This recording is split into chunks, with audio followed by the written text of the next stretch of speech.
And so I've always, like, whatever my parents had been through, you know, like, my dad, when he had it, he made sure that he did take care of it. If he didn't have it, he just didn't have it. But he made sure if he had the money, he would take care of it. So I noticed, if I'm going to be a man and I'm seeing all of this, you know, and I lived with my uncle and my auntie for a long time, you know, and my uncle taking care of his children, plus taking care of me. So I always just saw that with me, the struggle is just having to deal with all the commotion with, you know, my son's mom, because, you know, me and her don't get along, and so that's the hard part for me. That's something I wanted to bring up too. That it all depends on how the other parent wants to cope with it. Because at the end of the day, it is co-parenting, because you are working with that person to raise a child, to raise another human being, and it's tough because it's a whole life that depends on you two. But yeah, bro, like when you are raised a certain way, you see that and you're like, I don't want that for my kid. I don't want, you're like, but you really don't see that until you have a kid. Because honestly, I didn't think of this stuff until I had a child. Until I had a child, man. I did whenever I was growing up. Like, man, I'm not gonna miss out on my kid's life or whatever. I said the same growing up before I had a child, because, you know, I didn't have a father in my life who called me up on my birthdays and shit and blah blah blah. You know what I'm saying? Until I was 12 years old, I met dude. But look, my whole life, that's the only mentality I had. I'm not going to be like that. I'm not going to be like that. But until you have a child, you start seeing the little things you definitely don't want to be doing that are going to affect your child. Being present to your child. Like, I promise you, like, I'm so open with talking about the situation, because, like, if it comes down to it, I'm always going to be there for my child until I die. For like, I don't care what happens, you know what I'm saying? When it comes down to it, I'm never leaving his side. Same, bro. Because that's my son, you know what I mean? If it was my daughter, son, doesn't matter. He's my son, and he's the only thing that really matters to me anymore. Like, I remember when, like, I used to play high school ball, and I was just doing my thing, you know, went to college, was playing, you know, basketball for a while and stuff, and doing everything out of there. I loved it. But that was my love. Like, I just always basketball. And then, like, I'm like, oh yeah, when I have a child, I'm gonna make him do the same thing. And then it's like, when you have a child, it's just like, I just want him to be just the greatest, just happiest, successful person. Like, I just want him to be happy. Like, that's all I want. I don't never want him to just, like, have to cry about anything or be sad about anything. Stuff are gonna come up where, you know, a sprain, a cut, a fall, you know, a hospital visit. Those are going to happen. But when it comes to, like, specific life, I don't never want my son. Hey, but now that we said that, I think that's like a big eye opener for me, because every time me and Izzy have separated, something with Aiden happens to where we have to, like, unite in a certain way and try to work it out. Nah, bro, I'm straight. So it opens my mind a little bit, like, dang, maybe it was God trying to tell us, like, y'all gotta make sure this is good before y'all can even co-parent. You know what I'm saying? Right. Look. Y'all gotta make sure y'all can be good in all types of ways, emotionally, whatever, stable for him whenever a certain situation pops up, no matter what. And I'm just like, damn, this is true. Because it could be whatever, bro. It could be something very tragic. Yeah. And we both have to show up. It don't matter who I'm with by that time or who she with. It's like, we're both going to have to be there for him. Type shit. Yep. I can't leave. It took over 7 times to separate. Yep. From her and I. Bro, her and I are good. We're friends now, bro. We're straight. We're good. Like, everything is straight. I wouldn't say that me and her are there yet, but we're starting from square one now. It's all square one. Yeah. So there was a lot of things that went on that I really don't have to go into. No problem with starting over, but that shows that you're growing. But starting over with the situation is better than me just saying, like, hey, okay, I'm just not going to deal with this at all, and I'm just not going to see my son at all, which is what I see a lot of men do. Yeah, you know what I mean? They don't try. Yeah, no one, like, these guys don't try. And I see, like, a lot of guys, when they have girls, they try and be there as much as they can. Oh, I had a daughter. I can't. And I don't know why. Yeah. There are some that try. Yeah. There are some that try, bro, and... But that's more of a success rate than when men... I'm just putting that out there. It's just more of a success rate when men have girls. When they have boys, it's a different situation, because then you start thinking about your father, and then you just like, what the fuck, you know what I mean? I don't want to be like him, but damn if I... So you're saying emotionally it'll affect you whether you have a son or a daughter, and if... It affects you more when you have a daughter. It affects you less when you have a son. And I don't, like, I love my son to death. Like, dude, I don't care. I don't care about having a daughter at all. I love my son to death. Yeah. But I've seen men, they like, oh, I had a boy, he's strong, he'll do it. You know what I mean? And then they just let them go and do it. I just can't do that for my son. Yeah. Like, he has to have me there. You know, I can't leave it to somebody else. Facts, bro. I can't leave it to somebody else, man. If it were a daughter or son, either way, no matter. Yeah. You created something. You know what I'm saying? And even when you leave the situation, you know what I mean? Which, you know, we're not together. She has her own boyfriend. But at the end of the day, like you said, we have to just take care of him. If we can co-parent, that's where I need to be at. Because if you got a guy around you, and he's around my son, if he's a good man, oh yeah, I'll definitely be okay with, you know, coming around y'all or whatever, you know. Sometimes we go out for some drinks or something. I don't mind that, man. Yep. You know? Because I'm going to find me somebody else, and if she's around my son, they're going to want to know that she's a good person, that she's a, you know, so I'm the same way. Yeah. I wouldn't mind, you know? Yeah, bro. It just takes growth, bro. But, I mean, we can never, I don't think there's ever going to be a time where everything's gravy. There has to be bad for there to be good. Yeah, there's always negative. Everything happens for a reason. God lets everything happen for a reason. So, I think that no matter what, there's going to be good and bad out there, right? People making those decisions. But if you're in a situation where you're like, damn, I wish I could do better for myself, then you both have to try.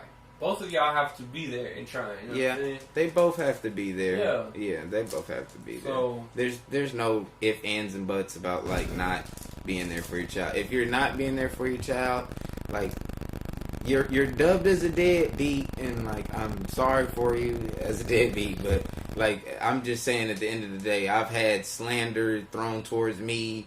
I've been called a deadbeat, even though I know I'm not. But at the end of the day, like, you have to be there for your child. There conflicts are always going to happen, and your son is going to be 45 years old, and she's still going to be the mother of your son's child. So there's no way around not being around this lady. You're going to see her for the rest of your life. I promise you that. So yeah, facts.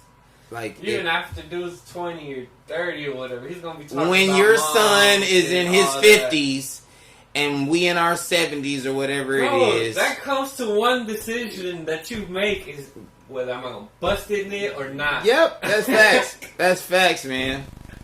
But, you know, you laid down and you made that decision, and it makes two people to make a child. Yeah. It's not one person. So if you out here, I'm not going to take care of them, she had them. It's a weird question, but I plan on having mine. Did you? Because I think it matters a lot too, and determines a lot how you would be. Okay, honestly, you plan on it or not. And this is crazy, because this goes down to, like, what my biggest goal has always been to do. And it's been to be a good father and a good husband. That's all I wanted to be. Mm-hmm. Like, everybody else wanted big stuff. And, like, I always planned to have a child. I lived by that code for, like, Hey, back to everything happens for a reason, right? Only time can tell, really, bro. Yeah. Only time can tell. The decisions you made at the moment, they were pure. You know, they were with all the right intentions at the end of the day. You know what I'm saying? So, just like mine, bro. You know, we definitely tried, bro. We definitely wanted to be there and attack whatever was coming our way, but hell, bro, we couldn't. Not together, bro. Like, we tried, you know what I'm saying? And it just didn't work out, unfortunately. We realized that. So, but, hey, we don't know why that happened, bro. We don't know the answers yet, but we will one day. Yeah, sometimes it works, sometimes it doesn't work. At the end of the day, we're grateful for our kids, bro. Oh, yeah, man. I love the mess out of my son, dude. I'll do anything for this kid. Like, I honestly think Aiden's going to be a genius when he grows up, bro. Like, man, when I was with my son yesterday, and we were just, like, chilling in his room talking, and, like, he's 4. Yeah. So it's like not being able to see him on a consistent basis from being born to being 4. It's like it opens your mind to just so like he's so intelligent, man. Bro, kids teach you a lot. They teach you so like, dude. Okay, we were talking about what were they called? So he loves dinosaurs. So he came and talked to me about something called a ankylosaurus. Ankylosaurus? Something like that, right? Uh-huh. So he came, brung it to me, and I'm like, oh, shoot. So he went and got the little toy that he had, because he has a lot of them. Mm-hmm. He came and brought me, he said, this is the one I'm talking about. He has a dictionary of all, like, bro. Oh, a dinosaur It's dictionary? crazy, but it's huge, bro. Yeah. It's not even just dinosaurs. It's like... Bro, baby, like, fossils and shit, like those little, like, shells and shit that be in the ground. All of that shit. Whales and shark teeth, bro, all type of shit. Oh, bro. So, yeah, he was like, hey, Ankylosaurus. I need that book, bro. Yeah, so, it's crazy. Long story short, he showed me the Ankylosaurus. We went in there. I'm like, I'm about to find this, because I was like, because I don't think... So she was like, because you talking about an Allosaurus. I looked it up on my phone. The Allosaurus was a whole different phone. He was like, no, this is definitely not it. So I went and checked in there. And then I was like, oh, you talking about this one? The one looked just like it, bro. Yeah. He was like, no, the tail's different. And I was like, nah, this one is it. He was like, yeah, that's it. So he knows detail. Like, and it said Specialosaurus, something like that. And he was like, okay, he spelled it out and he said it out. Everybody was like, oh, good job. And then EJ was like, I was like, okay, hold up. So I went and scrolled like 3 more pages and boom. He was like, no, that's it right there. Man. And then I looked up at the top and then that shit said Ankylosaurus. I said, damn, this dude's smart as hell. Yeah. Oh, smart ass. He read the whole dictionary. He 4. 4, man. Dang. Ah, shit. And I'm talking about, let's see, because I checked context, and at the bottom it said like 622 pages. So he read 622 pages. Oh my God. And see, it's all about the type of information you put in. You know what I'm saying? Because if you put a... Kids' minds are like a sponge, man. Yeah. A sponge. You put a negative energy book in his face. If you put greatness into your child, he gonna be great. Yeah, greatness is just gonna ooze out of this kid.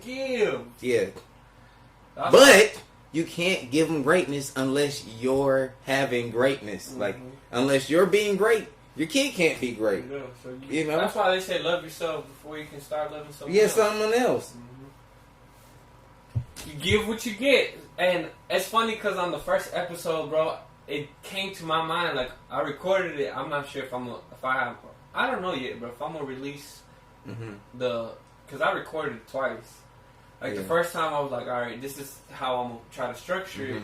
And then I was like, okay. And then I went and took notes. And then I'm like, all right. And then I re-recorded it. And then I'm like, all right, this is how I want it. Mm-hmm. But I came to realization, bro, like, in an hourglass, that energy is there. No matter, like, bro, it's there. There's no escaping out of it, right? That's this world. It's there. Yeah. What you give is what you get. What goes around comes around. What goes around comes around. And I'm like, bro, what the? Like, that's just something in your head that's just like, alright. So, at the end of the day, we can't avoid we can't avoid an accident, really. Yeah, you definitely can't prevent one. Yeah, you definitely reap what you sow. You know what I'm saying?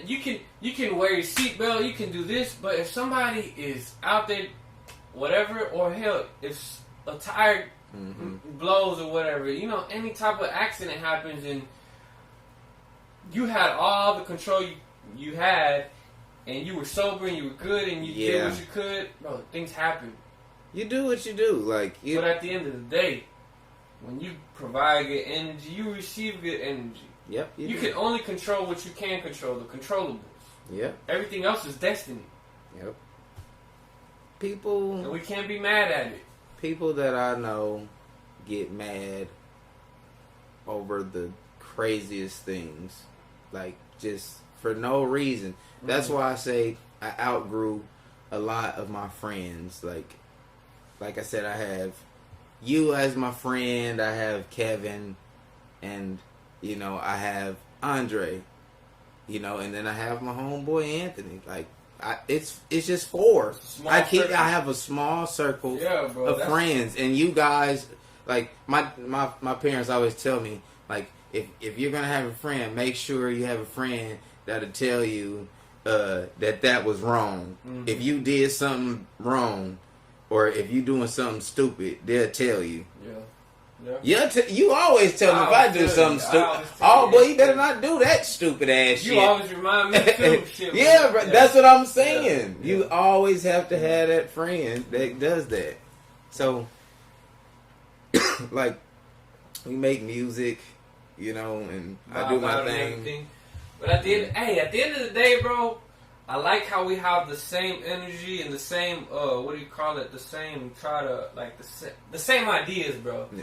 I like how we have the same ideas and we think alike in a lot of ways, bro. Together, I feel like we could do a lot of great things. Once we have our feet on the fucking ground, once we have everything we need, I promise you, like this. And this goes to all the people I don't work with that I have plans with, and at the end of the day, bro, I just want my circle to grow.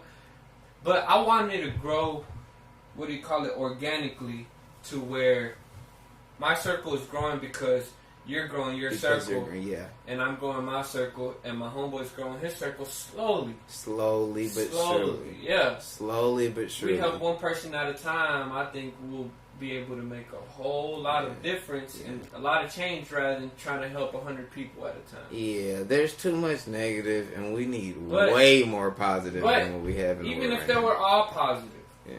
Well, if they were all positive, they'd be helping themselves, and then we could all start from who needs help the most and then work our way up type shit. That's one of the ways I like to think. But that's if your circle's all thinking the same way. If you're not thinking the same way, you can't help them people who aren't on track. No, I'm not saying on track. Who aren't on the same page as you. You know what I'm saying? Look, sometimes, and not all the time, but there are times where you really have to, like, make sure somebody, like, takes care of them. Like, I've had friends where, like, they were just, like, down to the dirt, just didn't have anything, were, like, trying to make money and taking care of business every day and going to work, 4 or 5 children and stuff like that. That's crazy. Mm-hmm. And literally didn't have anything to show for anything. Yeah. They were just taking care of their children, barely getting by. They were able to pay rent, and they were able to get food on the table, but just weren't able to do anything they wanted, man. And I would have to. You need somebody to pick you up sometimes, man. Well, this is the thing, bro. They may not know. They may not know how to open a segue to get out of that cycle. That's what I'm saying, bro. That's what I want to implement in people, bro. There's a lot of people out there, bro, because there was a time where I didn't know.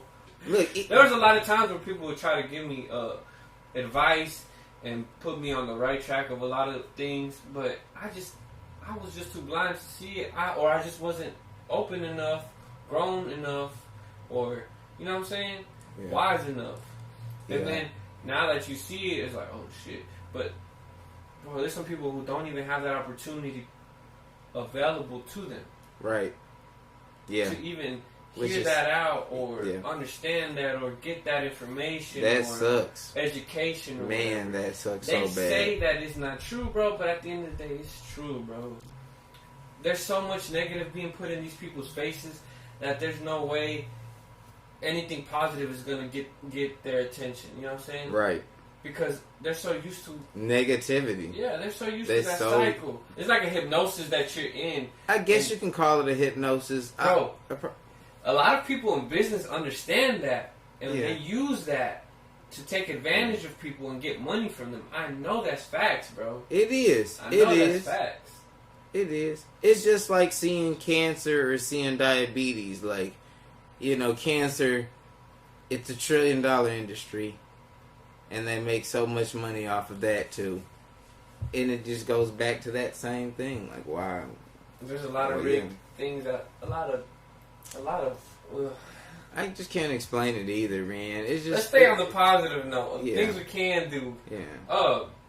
Like this love circle that I'm talking about. Well, no, it's not a love circle. This circle that I'm talking about growing. I created a quote unquote love list. It's pretty much people you love, bro. Like from the bottom of your heart that you want to help out, which is your significant other, your family, your friends, people like that. And Dave Ramsey, right? I tell you a lot about Dave Ramsey. Yeah, right? Dave Ramsey is an amazing person. Yeah, I love watching him. My plan is to use that, but also create a love list to where you start helping one by one. One person, when you're giving you 10%, give it to that one person. Yeah. But they have to understand the Dave Ramsey plan first in order for it to work, because you want to be genuinely helping them, but you also want to see them grow, and you also want them to help somebody else. Right. You know what I'm saying? Right. I tell people every day, even the people I work with, because I've worked with older people, and like I'm always just like, if you can help them, help them. But I don't have to tell the people at my job, like they take care of like anybody that needs to be taken care of. And I work in the healthcare industry, so I work with elderly people, and we really make sure they're okay. Yeah. So I don't really have to tell them that, but like any of my distant friends that I can try and like reach out to, family that's close to me, I just want like everybody to know, like, you can be positive and like make sure people are straight. Like, I know music says like, oh yeah, don't take care of this dude and stuff like that or whatever, because he'll stab your back. Like, dude, music in songs. Music and songs say that all the time. I mean, at the end of the day, they're stories though. They are stories, but then sometimes people take those in as that's what they should do as well. That's what they're promoting. People take music, and sometimes they take advice from the music. Yeah, they take advice. That's why I say I love music so much. Like it's so much that comes into that. Mm-hmm. There's so many emotions that you can put into music. Facts. Like, it's crazy that you can really just be like, okay, I'm gonna do that because he said that. Mm-hmm. Because I feel that. No, at the end of the day, you don't know what they really, really have done.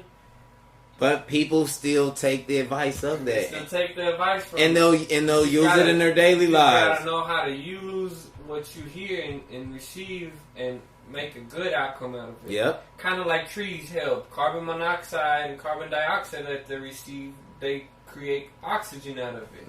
They don't make some more toxic, air out of it. Yeah, so, it helps us breathe. Yeah. So, I'm not dying.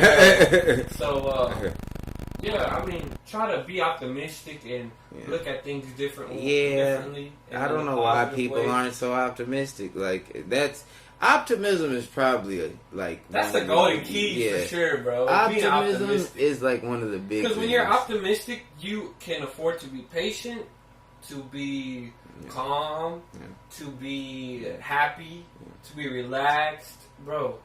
Like, I know most I stress people, a lot, but it's because me too. I can't control a lot of the things that are going on, but I know that people can control them, and they don't do it.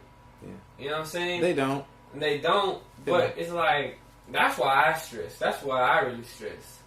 Because I know that this world could be very different if we all thought a little bit better.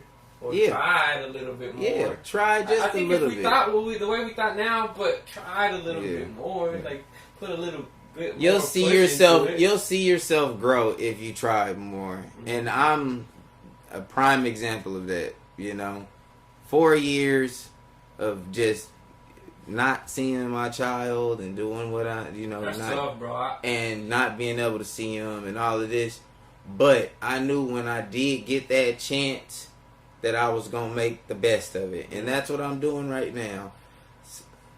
That's what's up, bro. Shit, because, look, I don't think how I would have been able to handle that. Yeah. It's a lot to handle. It is a lot to handle. 4 years? 4 years, man. Oh. Yeah. But he's the greatest kid you ever heard in your life, man. The good thing. Yeah. Hey, the optimistic part of me is trying to tell you that he's barely starting to have memories. So luckily, you're there for that. Man, you know what I'm saying? On the road doing landscaping for like the first 4 months. I stayed in Arkansas and I worked in landscaping. They sent me on the road, and I did all that work. How old was he then? He was 3, and he was about to be 4 in July of 2020. Yeah. So 2019, around that time, I started working for them, like in the winter. Went out, they sent me to Houston, sent me to Florida. When I got to Florida, I worked there for umpteen months. I think like eight months or something like that. I was back. No, it was 8 months. It was about 8 months. So came back, talking to my son, and I've been with him ever since. Heck yeah. Ever since, man. I had to come back off that road, dude. That's what's up, bro. Plus COVID. So, yeah. That happened. So I got off the road after that happened. Hey, but, like I said, bro, everything happens for a reason. It does. It does. It really does. We'll see what the outcome is. But, for now, we can only be patient and do what we can. We do our best to try. Yeah. Because we're going to prosper. We're going to get there. Yeah, we are going to prosper. We're going to get there. Yeah. This is what, like, the first few episodes of Time With. And I think it's a perfect time, honestly. And let me explain why. It's because I finally have this plan that may or may not work, but it's something that I will invest my time in. And it's so clear. It just makes so much sense. And all the advice I've received from whatever person that has been successful is all you gotta do is do it. That's all you gotta do, right? That's all you gotta do. So if it's so clear to me and all I gotta do is do it, it's gonna so be trials easy. and tribulations, but at the end of the day, I'm just gonna do it. It's so easy. Bro, you know how excited I was when they announced that you can now include songs in your podcast? I'm like, dang, that's me. Like, I'm a character in a way. I'm the same way. And then I love music. I love making music. So then I'm like, boom, that's all platforms. And then I'm like, there's a catch. Let's see. Start looking into it and stuff. And I'm like, damn. So only Spotify premium users will be able to experience that. So I'm like, all right. Well, for now, that is what I'm able to do. I understand. On this other end, with all these other platforms, it's like, all right, they can't really tap in fully into the experience, right? So they're only listening to a podcast, and he's talking about music. That's it, commentary, right? Commentary. That's it. And in Spotify Premium, they're experiencing the music within the podcast. Yeah. Eventually, it's better, man. I don't like that. What? Like, I don't like when people like monetize a person's like video or like podcast because they can't, because of a song that's like people like music. Like sampling, bro. Like sampling. I think sampling is bullshit. People like music. Yeah. People like music. If that you have to ask permission to sample a song. Yeah, bro. It sucks so bad. Creative shit that you don't put out. It sucks so bad that you can't. It sucks so bad that you can't like a song. Yeah. Like that. That's crazy. Yeah. You can't like a song. Yeah.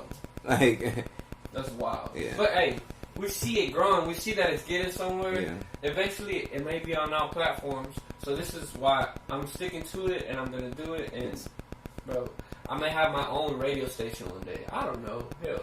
You're gonna have your own radio station, so they don't even. Yeah, you know, but like, you got it. I definitely want to be doing a lot of other things. We got this. I want to be spreading a lot of positive energy. We got this. A lot of, bro, just love, bro. At the end of the day, I consider it to be love because it's coming from your heart. Yeah.